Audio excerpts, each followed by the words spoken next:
Olá, pessoal! Estamos aqui hoje mais uma vez para refletirmos juntos a nossa liturgia do dia, tá certo? E nessa segunda-feira, hoje nós somos convidados a viver como filhos da luz na liberdade de filhos de Deus, iluminados pelo Espírito Santo, que nós possamos celebrar com alegria e fervor. Então, a primeira leitura está em Efésios, capítulo 4, versículo 32, e depois o capítulo 5, versículo 1 a 8. Efésios, capítulo 4, versículo 32, e depois o capítulo 5, versículo 1 a 8. Antes, sede uns para com os outros benignos, misericordiosos, perdoando-os uns aos outros, como também Deus vos perdoou em Cristo. Sede, pois, imitadores de Deus, como filhos amados, andai em amor, como também Cristo vos amou, e se entregou a si mesmo por nós, em oferta e sacrifício a Deus, em cheiro suave.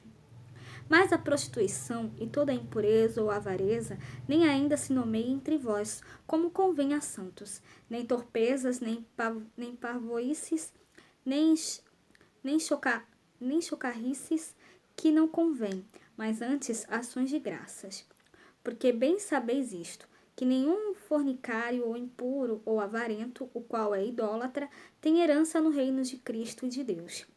Ninguém vos engane com palavras vãs, porque por estas coisas vem a ira de Deus sobre os filhos da desobediência. Portanto, não sejais seus companheiros, porque no outro tempo erais trevas, mas agora sois luz no Senhor. Andai como filhos da luz. Então, nessa primeira leitura, Paulo exorta aos efésios e aos cristãos de todos os tempos a viver como filhos da luz.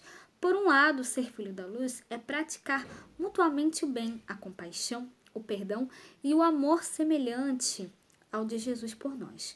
E, de outro lado, evitar a devassidão, grosserias, insensatez, avareza, toda impureza e obscenidades que, além de inconvenientes, nos afastam da graça e da herança do reino de Cristo e de Deus. Então, que nós realmente possamos sempre ter atitudes de fraternidade, de caridade para com todos, né? Que nós realmente possamos, né, sempre praticar o bem e a compaixão. E agora, falando do Evangelho, hoje ele está em Lucas capítulo 13, versículo 10 a 17. Lucas capítulo 13, versículo 10 a 17.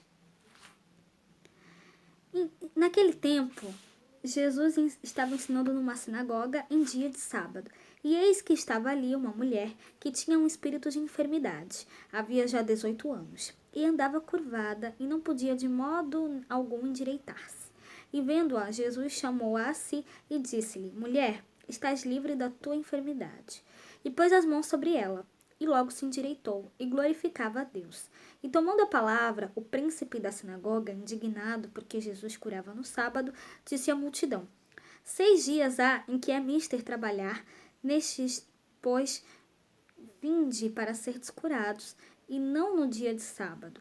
Respondeu-lhe, porém, o Senhor e disse: Hipócrita, no sábado não desprende da manjedoura cada um de vós o seu boi ou o jumento e não o leva a beber?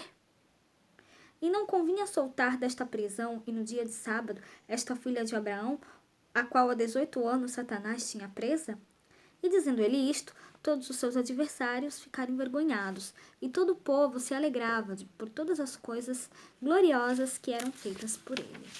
Então, no Evangelho, né, entre curar uma pessoa encurvada pelo maligno e o cumprimento hipócrita de preceitos legalistas, Jesus prefere libertar o ser humano de todas as prisões.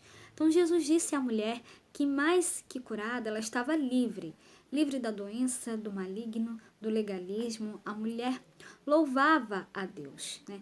Os inimigos de Jesus, ao contrário, inimigos da vontade libertadora de Deus, se envergonharam. Então, enquanto a multidão se alegrava, Jesus traz a liberdade e alegria para quem a ele se confia.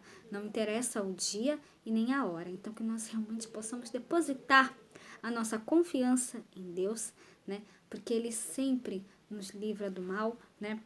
Ele sempre está conosco, nos ajuda a superar as dificuldades e os obstáculos, tá certo? Então, era isso que eu tinha para falar para vocês hoje. Muito obrigada a todos por curtirem, por comentarem. Aqueles que só assistem mesmo, também agradeço. Espero que vocês tenham gostado dessa reflexão de hoje. Espero encontrá-los todos aqui terça-feira, se Deus quiser, para continuarmos refletindo cada vez mais as leituras da Sagrada Escritura. Então, muito obrigada a todos e até a próxima, se Deus quiser.